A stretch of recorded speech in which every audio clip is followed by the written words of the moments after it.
everybody, and welcome to Forever Cricket on Forever Sports for today's review as Pakistan went down to South Africa, who suddenly remembered how to play cricket as they completely crushed Pakistan by 6 wickets with 36 balls remaining, chasing down Pakistan's score of 140 in just 14 overs. A brilliant performance by a second-string PROTEAS side. And I think that, you know, it's been so miserable and so negative over the past couple of months, probably fairly warranted, because I think, you know, we're looking at a side which is just underperforming and really not doing what they should be doing and not doing the basics right. I think that's the frustration, is that if you can see, you know, it's just a case of maybe not necessarily being good enough, or maybe just sort of, you know, like a bit of lucky break, you can kind of get behind that. But when we're seeing sides which aren't doing the basics right, it's very frustrating. And yesterday we saw a South African side which finally played this positive, fearless, aggressive nature of cricket that we've been, you know, promised for months now. Ever since sort of lockdown, they sort of, South Africa came out and said, we want to be aggressive. We want to sort of redefine the way we play cricket. We want to start playing cricket similar to the other sides. You know, a team like England, who really tried to be as aggressive as possible and have been probably the best white ball side in the last couple of years, and they won the World Cup as a result. You know, it's a blueprint that South Africa were trying to sort of implement, and to very little success until yesterday. But before we break down the game, please do smash like on the video, subscribe to the channel if you are new. And it literally was the perfect start, as George Linde opened the bowling and got Mohammad Rizwan out on the first ball, and that was literally it. I mean, that was a turning point in the game in itself. When you think of how much, you know, Mohammad Rizwan has punished South Africa over the past sort of 3-4 months, you know, to get him out first ball was amazing, and to have and no Fakhar Zaman in the side was also a big sort of positive for South Africa. What for me was really, really good to see is that it finally looks like Hunter Klaasen had been told that he could bowl players like George Linde more than one over. You know, he's somebody that likes to reshuffle his bowlers, and it was quite frustrating when you see somebody bowl a really, really good over and they look really dangerous and then get taken off and only introduced sort of 10 overs later. Whereas yesterday we actually started to see some spells. And, you know, look, you can't sort of say that one approach is better than the other, but I do think that there's a lot of merit in if someone's bowled a really good first over good up and they're looking really dangerous, give them that second over. Sometimes it might backfire and not go well, but you never know. Whereas if you don't give them that second over, it just sort of gets quite frustrating. And George Linde was absolutely brilliant. We talk about somebody that, you know, is X Factor, and he is someone that has the capacity to have a lot of X Factor for South Africa. And he was absolutely superb. He got Mohammad Rizwan, he got Sajal Khan, and he got Mohammad Hafiz, as well as taking 3 catches and contributed with the bat. So Babar Azam was the top scorer of Pakistan, scoring 50 or 50, a strike rate of 100, which I think was quite an irresponsible knock in many ways. There's no doubt in the class that is Babar Azam, but when your side is in trouble, you've lost your 2 openers early on. Mohammad Hafiz was going quite nicely, 32 of 23, strike rate 139. Haidar Ali, 12 of 9.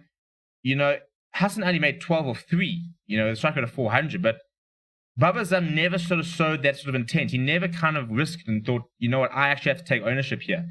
And I thought that was pretty poor by the Pakistan captain, because batting on a wondrous deck, there's so many runs out there. So 140 was never going to be enough. You know, you've got to get up to the 180, 190 mark. And I thought that 50 or 50 was a pretty poor knock, and I think it just wasn't enough in the end. There was some very, very good bowling performances from South Africa. Trevor Shamsi, 1 for 22 in his 4 overs, an economy of 5.5. That is terrific for a T20 spell. George Linde, 3 for 23 in his 4 overs, an economy of 5.75. I mean, 13 dot balls in his spell. You literally cannot ask for a better T20 spell. Bjorn Hendricks, 0 for 27, economy of 6.75, bowling 9 dot balls. Lazard Williams, very good, 3 wickets as well, economy of 8.75. He was the most expensive bowler, 3 for 35 in his 4, but those 3 wickets were very, very big. And Sisanda Magala, who, you know, is getting a lot of hate. He's getting a lot of hate, and I think a lot of it comes to people not knowing who this player is. And so you turn on the TV and you put the PROTEAS on, and you're seeing somebody who's very big, very heavy, that you've never watched before, and he has a first over like he did. And he had the first game like he did. And suddenly people are sitting there saying, who is this guy? How can he be picked? It's ludicrous. But if you've actually been watching South African cricket over the past 5 years, Sisanda Magala has probably been the most consistent and the best white ball bowler, you know, of the last 5 years. And literally, if it wasn't for his weight issues that he does have, and he probably still needs to lose a bit of weight, he would have been on the side a long time ago.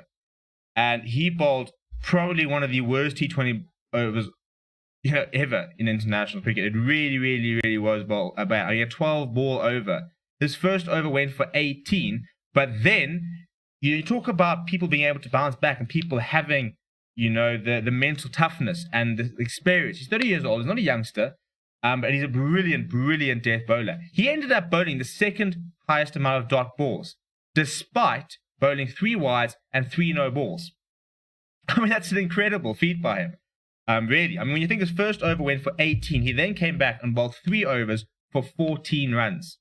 I mean, an incredible, incredible comeback, including getting the wicket of Babar right at a crucial period when Babar was looking to try and sort of kick on. He ended with figures of 1 for 32 and an economy of 8. But as I said, I think his ability to bounce back was a big, big plus. And that is the mark of somebody who can make international cricket. So you can look at that first over and think it was horrific, and you can look at the performance Saturday, but you can also look at the response. And, George Linde said in his post-match conference, he said that Sander Magala is probably the best death bowler in South Africa. And we finally saw a bowler who actually hit a few Yorkers towards the end. In reply, Janne Milan looked very good for his 15 of 10, but Aiden Markham just looks in a whole different touch of form at the moment. 54-30, a strike rate of 180. He was brilliant. Vian Libbo was once again a flash in the pan, 12 of 7, economy of strike rate of 171. Probably keeps this player. I don't know. I think, you got to look at Carl Verreynne for that last game, but I'd prefer to see Carl Verreynne coming for Pat van Biljon than Vian Libbo, who's had less chances. Pat van Biljon just 2 of 6. Hunter Klaasen did a nice captain's innings, 36-21, a strike rate of 171. He really is chipping in this T20 series, which is very important because I thought he was very, very poor in the ODI, and somebody's under quite a lot of pressure. And then George Linde came in and smashed 20 of 10 to sort of get the Proteas off the line. I think the most sort of the weirdest thing is that Andile Petla picked an all-rounder, did not bowl a single delivery. And unfortunately, if you're not going to bowl him, there are better batsmen in this country. So I'm not quite sure what's going on there. I can understand, at the end of the day, he probably should have been in the squad. Not because I don't think he's good enough, because I think he is an international player. But he's in such a bad patch of form because he hasn't played enough cricket. He hasn't.